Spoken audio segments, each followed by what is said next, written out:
Salut à tous les amis, aujourd'hui on se retrouve pour parler des études scientifiques. J'ai une très bonne question sur le sujet. On m'a demandé comment tu fais en fait pour faire la distinction quand les études se contredisent. Donc tout d'abord les amis, n'hésitez pas à vous abonner, n'hésitez pas à nous mettre en commentaire aussi si vous avez des sujets en particulier que vous voulez qu'on aborde, on le fera avec plaisir. Donc déjà pour comparer les études entre elles, c'est assez complexe, hein. Effectivement, déjà il faut savoir que je ne vais pas vous faire un état des lieux des études, mais toutes ne se valent pas. C'est-à-dire qu'en fait, déjà il faut regarder l'impact factor du coup des périodiques, hein, parce que tous ne sont pas égaux. C'est pas, on n'a pas du tout, ils ne sont pas soumis du tout à la même relecture, hein, par leur père, hein, en quelque sorte. Mais tout ça, je ferai une vidéo, je pense à part entière sur le sujet pour vous expliquer en fait la différence entre les études scientifiques. Mais c'est vrai que souvent, on va lire des études et on va se rendre compte que, par exemple, pour un travail simple, on va dire, je vais vous donner un exemple concret. Euh, Michael Gundy toujours prend l'exemple de la caféine, où il dit que dans des études, il a vu que la caféine était bonne du coup pour la performance, et dans d'autres études, au contraire, ça pouvait être contre-productif. Mais en fait, les deux études, comme il dit, elles ont raison. C'est-à-dire que vous, en entraînant les gens, d'accord, donc en les accompagnant, vous allez vous rendre compte qu'ils vont vous témoigner certains les effets néfastes que vous avez retrouvés dans l'étude scientifique qui met en cause du coup la caféine pour la performance sportive, et d'autres qui vont vous dire, sans avoir lu l'étude, mais tous les effets positifs qu'ils en ont tirés. C'est-à-dire qu'en fait, c'est pas l'étude qui est biaisé, c'est votre jugement. C'est-à-dire qu'il y a des individus qui, eux, vont réagir de façon positive et des individus qui vont réagir de façon négative à la prise du coup de la caféine. Donc à vous, c'est après avec l'expérience du coup que vous allez réussir à les identifier, du coup à transférer ce que vous allez lire, donc du coup la documentation dans laquelle vous allez vous aventurer, ben, en fait vous allez pouvoir l'adapter, l'individualiser en fonction des individus que vous allez préparer. Pareil, il n'y a pas très longtemps, en fait, je suis tombé sur une étude euh, qui disait que, en gros, hein, je vous la simplifie, je vous la vulgarise parce que je vous dis ça de mémoire. En gros, elle testait du coup des athlètes, des filles, et elle leur faisait faire de la presse. Et en gros, c'était, ils pratiquaient la presse pour voir s'ils allaient gagner en explosivité. D'autres pratiquaient la presse, un groupe du coup pratiquait la presse et un autre groupe pratiquait du coup des squats ou de l'haltéro, enfin, je sais plus. Enfin, c'était avec des charges additionnelles. Et en fait, ceux qui ont gagné le plus d'explosivité, je crois que c'était mesuré avec une détente horizontale, il me semble, c'était ceux qui avaient travaillé sur la presse. Et moi, j'avais noté exactement la même chose. C'est-à-dire qu'en faisant un travail d'isolation, en faisant un travail d'assistance sur machine, j'avais eu des meilleurs résultats. Donc en fait, c'est surtout ça en fait que vous allez du coup déceler. C'est-à-dire que quand vous allez lire des études, vous allez dire ah mais moi aussi ça m'est arrivé. Et en fonction de ça, vous allez commencer à étudier le contexte de l'étude, à voir s'il y a aussi un groupe contrôle, hein, parce que des fois, malheureusement, il n'y a quasiment pas de groupe contrôle.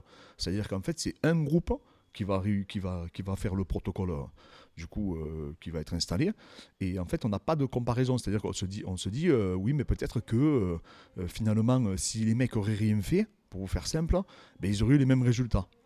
Donc ça aussi, il ne faut pas être biaisé par ça. Mais effectivement, eh ben, en lisant cette étude, ça m'a sauté aux yeux parce que j'avais eu les mêmes résultats. Bon, alors, c'était pas exactement une presse comme eux avaient utilisé, mais en tout cas, c'était en corrélation avec les résultats que moi j'avais obtenus. Et c'était en plus sur des athlètes, hein. C'était pas sur des sédentaires. Ça aussi, c'est très important. Donc, en fait, à chaque fois que plus vous allez lire d'études, plus vous allez comprendre et plus surtout, vous allez être de moins en moins biaisé parce que vous allez pouvoir vous comparer les individus que vous préparez, les individus que vous accompagnez par rapport aux groupes qui sont du coup accompagnés et du coup qui sont acteurs de l'étude.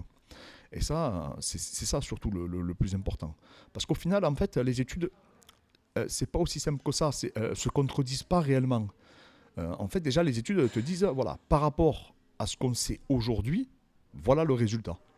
C'est tout. Et vous dites, c'est pas figé en fait. C'est-à-dire, et surtout par rapport au protocole qui est instauré, par rapport au type de public.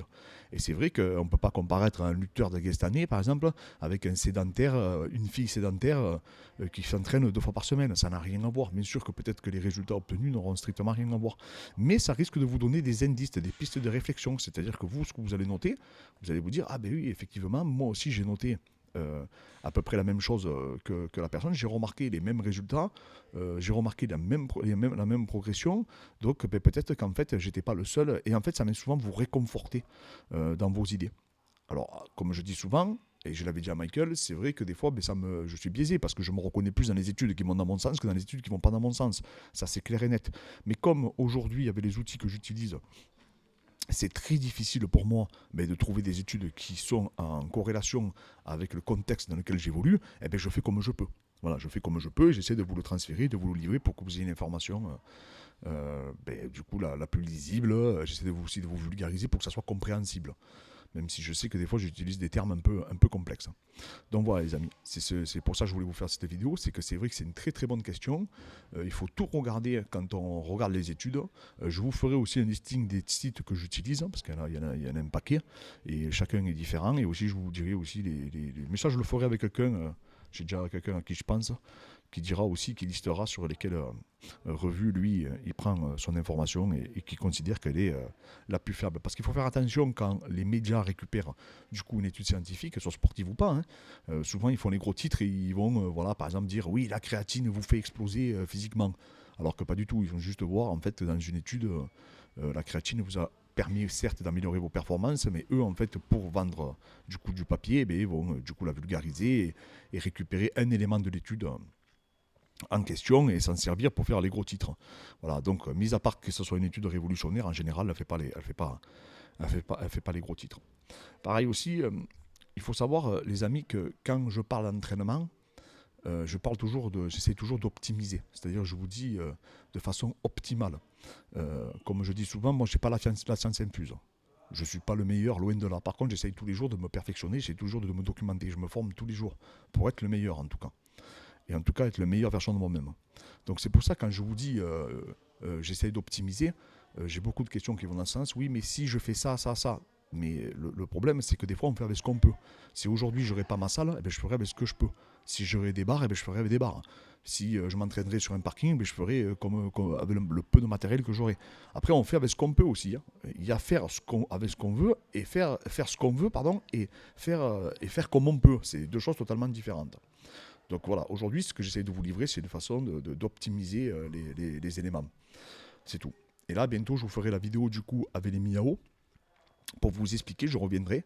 Et comme je dis, et comme je l'ai très bien dit, les Miao, attention, ils ne font pas n'importe quoi. Les Miao, c'est déjà en plus, Paolo, c'est mon pote, ils font pas n'importe quoi, les amis.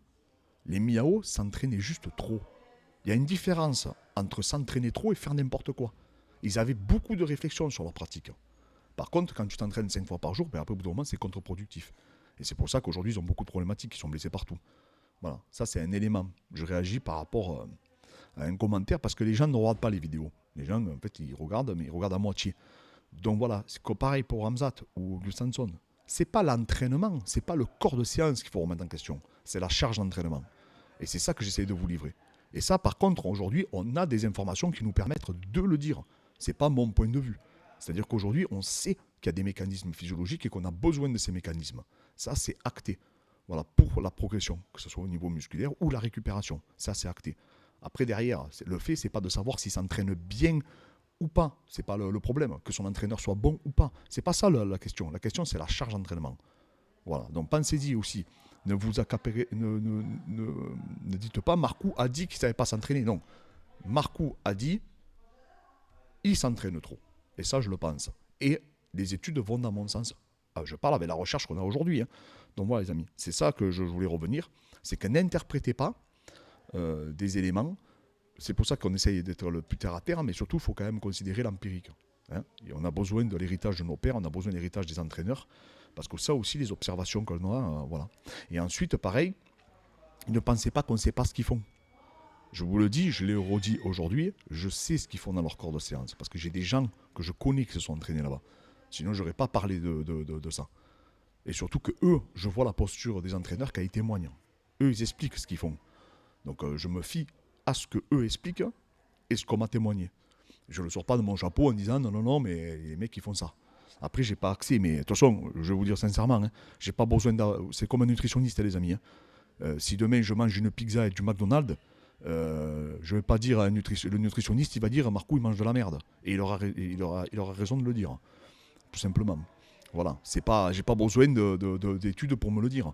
Ce que je veux dire par là, c'est que quand je vois quelqu'un faire de la prépa physique, même si j'ai pas accès à sa place, à sa programmation, quand je vois les mouvements, comment il les pratique, et quand il y a 20 personnes qui font la même chose, je suis désolé, mais c'est pas optimal. Après, se dépasser mentalement, etc., ça c'est encore autre chose. Ça c'est encore un autre élément. Mais dans ces comptes-là, autant aller faire un stage commando alors, si vous voulez vous dépasser mentalement.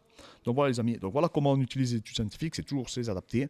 Essayez du coup de les identifier, de les analyser et de pouvoir essayer derrière de les comparer avec les groupes qu'on a dans nos structures. Donc je vous remercie à tous encore pour votre écoute. N'hésitez pas les amis du coup à nous mettre un petit commentaire. Voilà, c'était une petite vidéo que je voulais vous faire pour aussi expliquer un peu l'envers du décor. Et après, je reviendrai aussi plus tard sur d'autres éléments. Merci encore.